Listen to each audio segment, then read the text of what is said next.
Yo, I heard you motherfuckers was looking for the greats. Nah, don't get scared now. We're here the goddesses. Yeah, the one. Bless your holy name, the nieces. Yeah. Hallelujah. And it's your girl. Yeah, what y'all gonna do now? Simply the goddess. Bow down to greatness, nigga, you know what it is. Fuck a hook. We don't need one, we just kill won't speak. I step up in this. Hello, and welcome back. So today, I'm going to do my thing on Black Nationalism, right? Because I was going to do a whole presentation about mythology, which I may do another one arguing about mythology being a part of history, because clearly it is. It's definitely... it's one of the reasons why we got people in the South who was docile as shit and didn't want to fight. You know what I'm saying? Because they're Christians. They felt like turning the other cheek was something they were supposed to do, despite the fact of their ancestors and everybody they know before them having to fight. They were literally, it was almost like riots on the cotton fields. You feel me? Like they burning down plantations. They doing all kinds of stuff to get free. I don't know why they would have thought that, marching and stuff was the way to go. But, that's because of their religious beliefs. But apparently it has no place in history, right? Retarded. But we're going to talk about that today because it's dumb. What I want to talk about is Black history. So as well, somebody wanted to tell me about Yakub not being Black history and what Black History Month is supposed to be about. Like, I care. Listen, back when this was made, back in the 19 whatever, our contributions were not well known because they were hiding them, covering them with their own words, their own names, their own whatever. We wouldn't have knew that Black people were doing so much. You know what I'm saying? And I would think that as long as it's been around, as long as people have been living, you probably should know a little bit more about that now. They're going to keep giving you the same names anyway, same movies named after people and everything else. So I want to see the part that white people ain't talking about. I want the history that is not going to be mainstream, that you're going to be like, what is that? What? How did that have such a profound effect on our people, right? Because it's supposed to be our people. But apparently it's not our people, because if you was up in the north and you wasn't with that Southern Baptist crap and you didn't turn to science, then apparently you don't count as African American, and what you think and what you believe isn't important to the whole diaspora or whatever. So, that's the part that I feel like is retarded. The South don't tell you what's important to people and who's doing what. You know what I'm saying? It's African Americans all over this country. And so we should have voices all over the place, and we should learn about what everybody did and how everybody thought and the stuff that everybody was doing.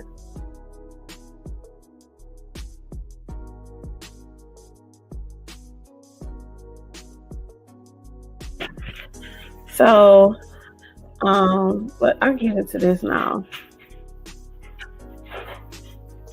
Boom. So I'm going to talk about Black nationalists. Okay. This was part of the civil rights movement for our people, right? So one part of civil rights was integration, right? The people felt like they wanted to be one with their oppressors.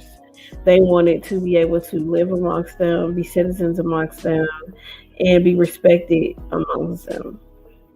So some of the people who you may know, some names that you know since we've been hearing these names forever: Martin Luther King Jr., Bayard Rustin, Whitney Young Jr., Roy Wilkins, Medgar Evers, and the Black Panther Party all fought for integration of African Americans with their oppressors, the white people or the government of the United States, whatever one you want to call it.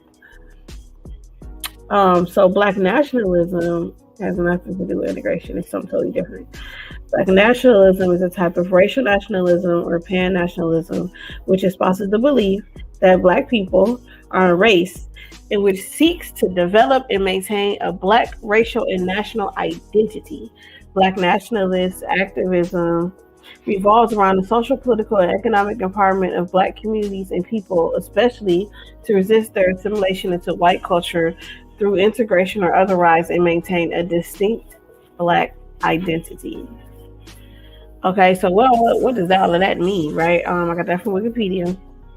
So basically, what it means is that we're not just trying to be known as Americans. We don't want to just, oh yeah, you just should just accept us now as Americans. We all Americans together, and we one big happy family. No, we want to maintain the fact that we are Black, that we came from a different background, and that we have a different culture. Although we are American, we do not want to give up the things that make us us, and the things that y'all tried to take from us, which brought us here in slavery. So UNIACL, I can't even really see it. 1 second, so let me see. All right, there you go. So UNIACL is the Universal Negro Improvement Association, that African Communities League, right? It's still around today. It's not as big of a deal up here as it was before. It was founded by Marcus Garvey, and Marcus Garvey had come up with a thought process, and it was called Garveyism. Okay, so Marcus Garvey was a Pan-African. So, what's a Pan-African? I'm sure if you've been in the woke community, you've heard of Pan-Africanism. You may not know what it is, but it is when you believe that all people with African ancestry should become unified under one accord. So you see the red, black, and green flag, and sometimes the yellow. That comes from this idea that we are all kind of one type of people. And that is because that literally comes from the Americas.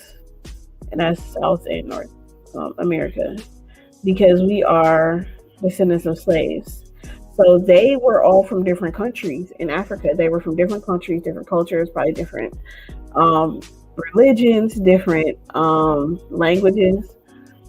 But when they were put into that ship and brought over here, they were all just Black.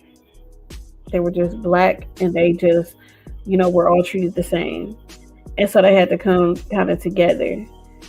And so that's one thing that they tried to do, unite kind of worldwide.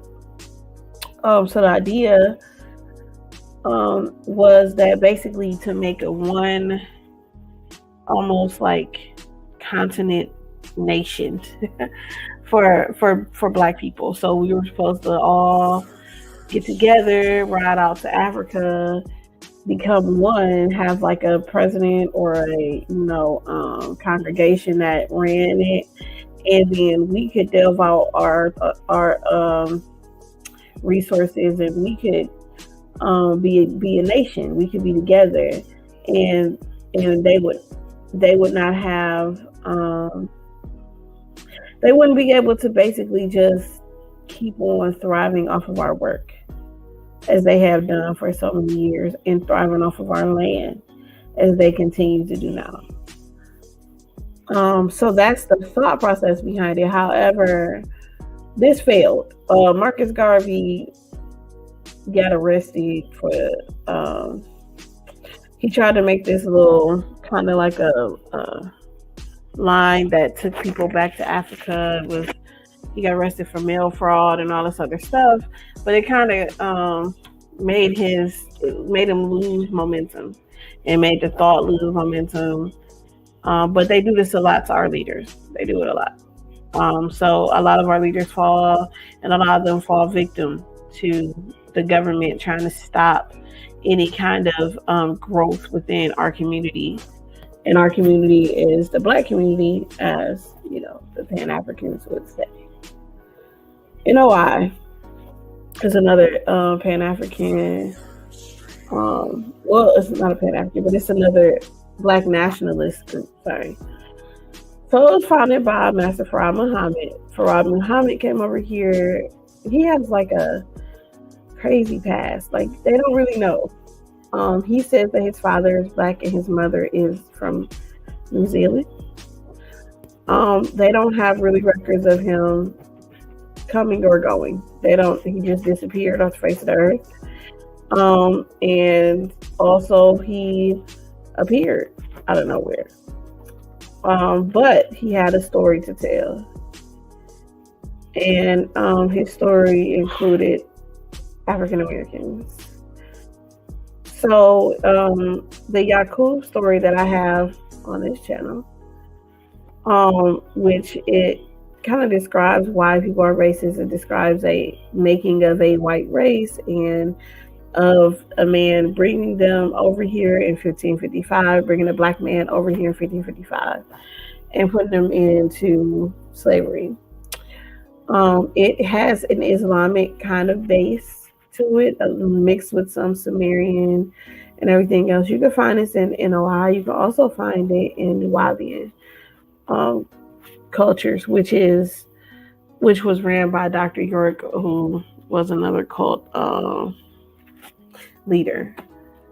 So the NOI believes in a nation within a nation, meaning that we would be separate but still be here. And it kind of follows like the Moorish kind of doctrine, where it's like we have our own nation even though we are here in your land, in the different land, right? Because we didn't have a choice anyway of being here.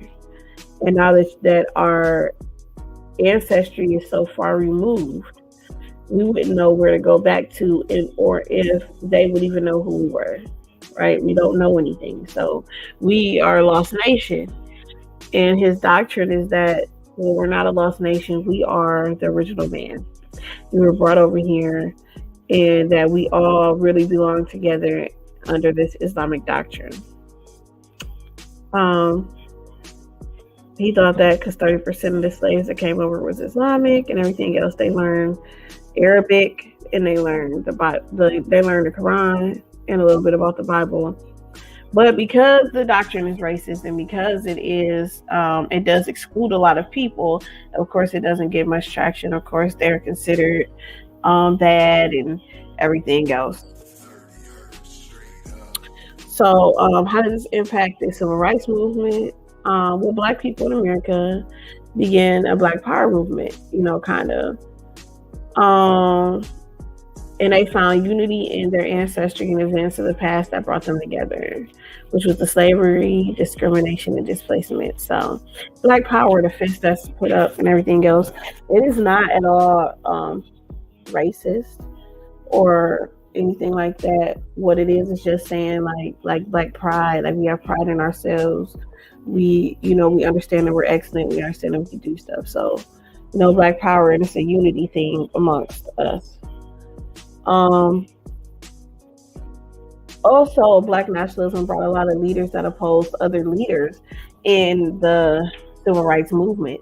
So you had a lot of leaders who were kind of accepted with this non-violent protests and all of this stuff. They were usually ran by reverends, pastors, doctors, Reverend Martin Luther King, stuff like that. So they were usually led like that, and they were peaceful, and they just wanted to get some respect and show that they were human. And then you come from the North with with the doctrines that they have are very militant. They're very together. They're very much not peaceful. They are willing to fight. They are willing to pick up arms. They're willing to exercise their rights as a citizen. Whereas with integration, it was more like they're trying to earn their rights as citizens. And so they had literal clashes with that, because it's like, ain't nobody about to be sitting here getting assaulted when we could just pick up a gun, when we could fight, when we can do this and that. So Malcolm X was part of the NOI. Marcus Garvey was part of UNIA. Muammar Gaddafi was an international supporter from Libya of the NOI, which might be probably why the NOI is still around very strongly today. They have grown a lot. And Muammar Gaddafi gave them like millions of dollars throughout history to their cause. So they did get a lot of traction and things like that going with this. Now, me personally, I feel like this is the way to go because we talk about Black history, but are we learning anything from it? Like, have we learned anything from this? Yeah, certain things have failed.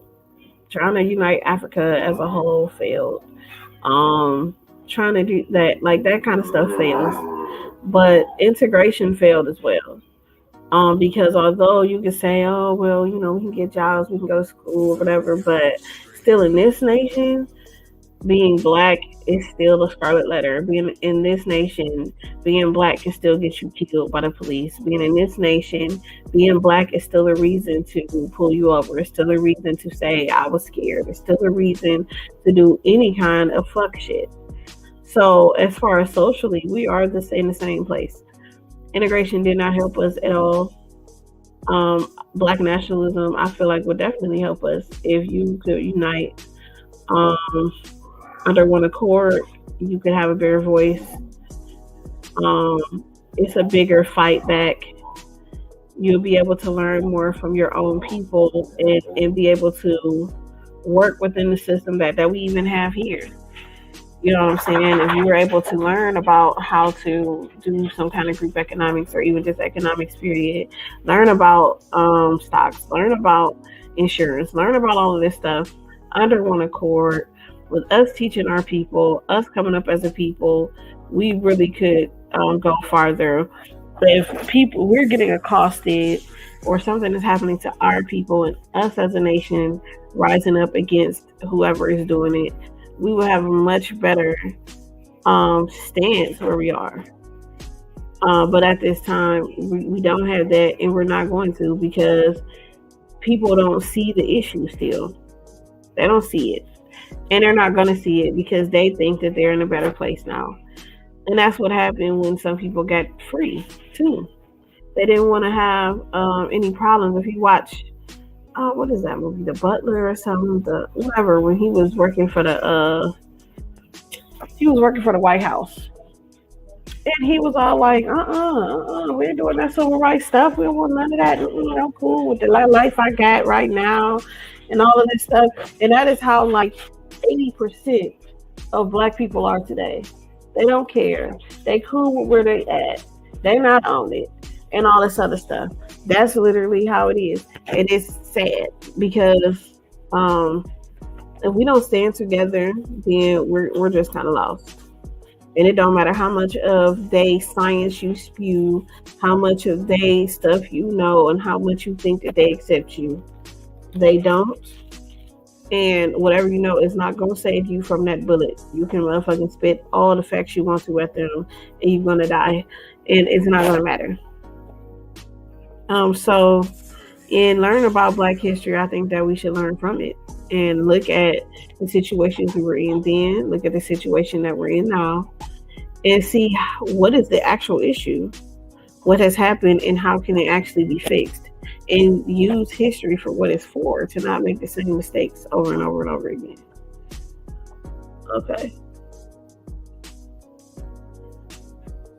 So, I mean, that's it for my thing today. I am going to come back probably with the mythology part of the history, but I put y'all cool story in there actually because I was going to do one on the NOI and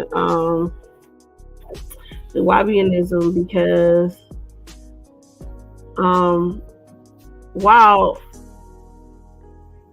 because this music is like really messing up though, like what's going on? So like to me it's like while the church, the Baptist church is important to to African Americans and to our culture because it's like rooted. It's so much stuff rooted in that, right, in our culture. And although it's like, oh, you may not want to believe it now, or you may be like, I'm kind of enlightened today, or whatever. We have a culture rooted in it, even from like voodoo to hoodoo. Hoodoo is just literally voodoo with Christian aspects in it because you're indoctrinated in that. So when you come kind of north and you have so many cultures that diverge that come together, and they you know, it's a lot of people who come in from other countries, other whatever. So you have a lot of cultures that kind of get pushed together. And we have African Americans up here who believe in other things, and they still do to this day. And that's relative to us. Like, we need to understand that because it's one of the reasons that we have a divide too. You know, because if you feel like somebody crazy, they're not, you know, they believe that that's nuts, that's this, that's that. But that ain't really our people. That ain't this and that. But it is. It's your people. You know what I'm saying? And this is the beliefs that they have. But can you still work together? Because regardless of what your belief is, in this country, you're black. They don't care what you believe. You're a black person that believe it. So that's that. And you can't really separate yourself from it. All right, I'm done ranting about this, but I certainly agree with Black nationalism. I feel like we should come together. I help us because right now our people are suffering horribly at the hands of really ourselves. The hands of ourselves. Yeah, we in the building. Night train. We in the chat. It's the bar. The bar? Yep, and I reloaded my class. And all new people, it be ready. What the business We get is? sultry and sassy, scientific and pseudo, religious and ambitious. Come give us your opinions. That's the bar really loaded. What the business is? We in the building. We in the building? That's the bar really loaded. What the business We in is? the building. We in the building?